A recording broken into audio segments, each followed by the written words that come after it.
Halo Sobat Investor, pada video kali ini kita akan membahas review performance kinerja reksadana PCI.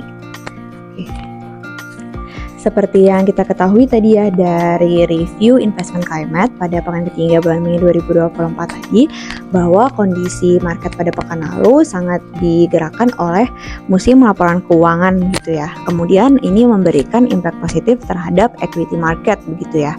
Kenapa? Karena dengan positif performance dari beberapa emiten, terutama emiten-emiten yang kita tunggu kan dari Magnificent Seven stocks gitu ya, yang sangat menggerakkan market karena market capitalization-nya terbesar gitu di pasar Amerika Serikat.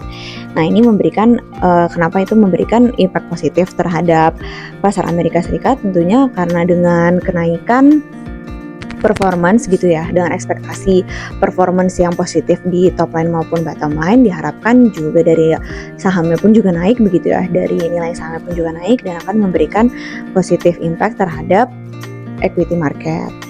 Nah, karena itu pada pekan lalu kita lihat nih dari PBS dalam range 1 minggu di sini berhasil naik dan berhasil outperform benchmark juga nih dari membukukan kinerja sebesar 0,28% gitu ya. Kemudian pada pekan lalu nih dari PMM pun juga naik ya dari 1 minggu gitu ya, range 1 minggu yaitu 0,07%. Kenapa juga? Karena kita lihat ternyata kondisi dari yieldnya obligasi itu sudah mulai turun kembali nih, volatilitasnya tadi kan sudah mulai turun gitu ya, jadi ada diuntungkan juga gitu dari favorable dari kondisi di mana yieldnya mulai turun, dan itu dikarenakan dari sentimen yaitu Jerome Powell juga di pidatonya pada pekan lalu yang mengatakan bahwa ada ekspektasi penurunan suku bunga acuan 1 hingga 2 kali hingga akhir tahun 2024 gitu ya. Walaupun memang kita belum mengetahui nih kapan The Fed benar-benar akan ketuk palu gitu ya untuk menurunkan suku bunga acuan, dan itu kapan gitu. Investor pun juga belum bullish ya. Terakhir itu saya cek probabilitas yang terbesar sekitar 50% begitu ya, itu di bulan September 2024. Jadi The Fed mulai menurunkan sekitar di kuartal 3 ya 2024. Jadi pada pekan lalu pasar saham maupun pasar obligasi itu favorable atau diuntungkan dari kondisi laporan keuangan. Kemudian juga pidato Jerome Powell pada pekan lalu gitu ya, guidance lah terhadap suku bunga acuan atau bank sentral lainnya.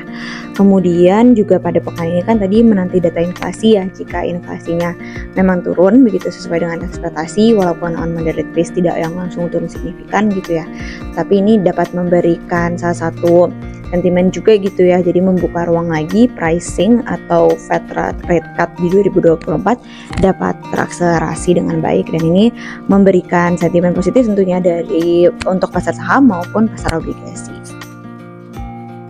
Untuk kinerja produk PCI dari range 1 minggu ya, di sini PBS outperform benchmark membukukan kinerja sebesar 0,28%, PMM membukukan kinerja 0,07%, berhasil outperform benchmark juga ya, tetapi sayangnya PFI ini yang masih underperform benchmark sebesar membukukan kinerja sebesar 0,13%. Tetapi good newsnya dengan range 1 tahun begitu ya, PMM dan PFI berhasil outperform benchmark. PMM membukukan kinerja sebesar 4,37%, PFI membukukan kinerja sebesar 3,37%. Lalu untuk range 1 bulan di sini PBS dan PMM yang berhasil outperform benchmark, dan terakhir untuk range year to date di sini PBS dan PMM juga yang outperform benchmark. PBS membukukan kinerja sebesar 0,14%, PMM secara year to date membukukan kinerja sebesar 1,68%. Sedangkan PFI masih underperform benchmark. Sekian review untuk kinerja produk reksadana PCI. Sampai bertemu di video-video selanjutnya. Jangan lupa untuk like dan subscribe.